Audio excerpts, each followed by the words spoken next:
मेवाड़ का भीष्म पितामह किसे कहा जाता है?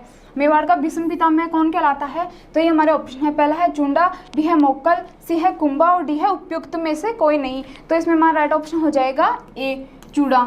ठीक है, चुंडा को मेवाड़ का भीष्म पितामह भी कहा जाता है। जो चूड़ा है वो किसके पुत्र थे? लाखा के ज्येष्ठ यानी कि बड़े पुत्र थे। चूड़ा है वो लाखा के पुत्र थे और चूड़ा ने अपने पिता के लिए बलिदान दिया था। इन्होंने प्रतिज्ञा की थी कि ये आजीवन क्या है, सिंहासन के ऊपर नहीं बैठेंगे, जिसकी वजह से लाखा को क्या कहा जाता है? मेवाड़ का भीष्म पितामह भी कहा जाता है। अभी भीष्म पितामह के बारे में थोड़ा सा बता देती हूँ। महाभारत काल के अंदर जो शांतनु थे, इनके पुत्र थे देवव्रत। शांतनु के पुत्र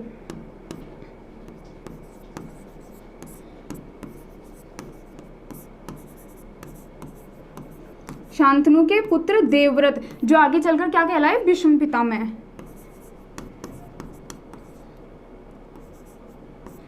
देवव्रत को भीष्म कहा जाता था क्योंकि जो शांतनु के पुत्र थे देवव्रत, इन्होंने अपने पिता की लाज रखने के लिए क्या है, इन्होंने भी प्रतिज्ञा की थी कि ये आजीवन विवाह नहीं करेंगे और आजीवन क्या है, सिंहासन के ऊपर नहीं बैठेंगे। क्योंकि इनकी जो शांतनु की जो प्रेमिका या फिर इनकी जो रानी थी, इन्होंने कहा कि अगर मेरा पुत्र ही सिंहासन पर बैठेगा तो मैं आपसे शादी करूंगी। ठीक है, तो इनके जो पुत्र थे शांतनु, और शांतनु ने, इनकी जो पत्नी थी